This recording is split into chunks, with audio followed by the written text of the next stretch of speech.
Leslie and I went to Disneyland for a perfect day. We rode Space Mountain, ate churros, and laughed until our faces hurt. Everything was magical until we spotted a man near Sleeping Beauty's castle. He was dressed as Judge Frollo from The Hunchback of Notre Dame. The costume was perfect, but his face was terrifying. Hollow, sunken eyes, continuously licking his lips, smiling at random girls. As we passed, he spoke to Leslie. "You should be careful. Beauty is a dangerous gift, especially when wicked men desire it." I laughed nervously.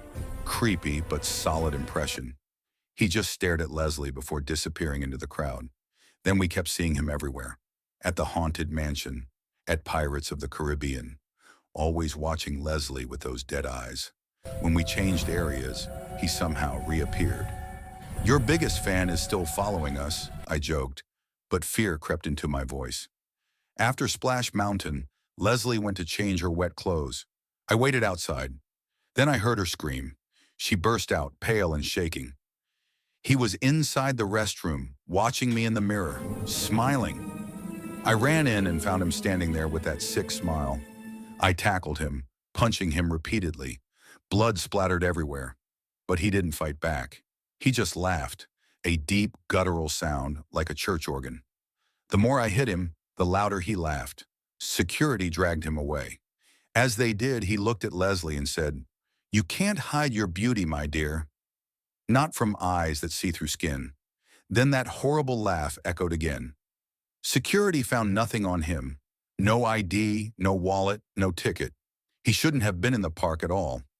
A week later, we saw his face on the news. Richard Hale, 43, a repeat stalker who impersonated characters to follow women. Police found hundreds of photos of women in his apartment, each with disturbing captions in red ink. He told investigators he admired Judge Frollo, asking, "Why should there only be fans of Disney princesses? Why not Disney villains?" He wasn't a ghost or demon. He was something worse. He was real. I visited Disneyland alone to honor my little sister Emily, who died in a car accident at age 9. Going to Disneyland was at the top of her bucket list. As I sat near the fountain eating a churro, I noticed a strange man watching a little girl near the carousel.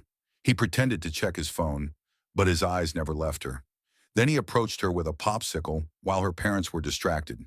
He grabbed her wrist and started dragging her away. She cried, but the music drowned out her voice. Just before they disappeared behind the Dumbo ride, I saw her face, terrified eyes reaching out for help.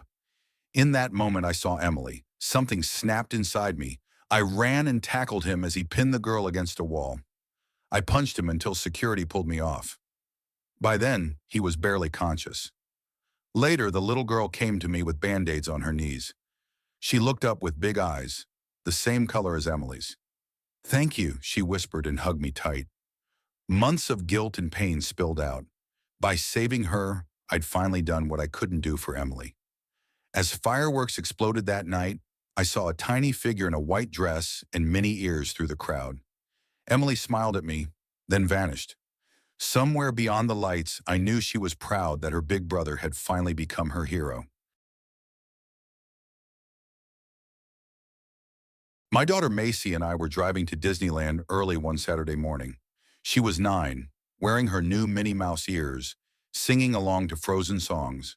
Then I saw a woman on the side of the road dressed in a filthy, torn Minnie Mouse costume, waving for help. Her makeup was bizarre, her smile painted too wide. I slowed down. Macy pointed, "Mom, Minnie's lost." The woman's voice was flat. "Going to Disneyland. Can you take me?" "I'm sorry, we're in a hurry." Before I could finish, she yanked open the back door. I'd forgotten to lock it. She slid in beside Macy, and suddenly there was a knife at my daughter's throat. "Drive. Turn left at the dirt road." My hands went cold. Macy started crying. "Please don't hurt her," I begged. I turned onto a hidden dirt road deep into the woods. We reached a rotting cottage covered in vines. "Minnie's house," the woman said. "You'll both love it." She got out, and for a second, she turned toward the house. "Macy, stay down!" I screamed and floored the gas pedal. The car lurched forward. The woman stumbled back. She hurled rocks. One smashed the rear window. But I kept driving until we reached the main road. I pulled over at a gas station and grabbed Macy from the back seat.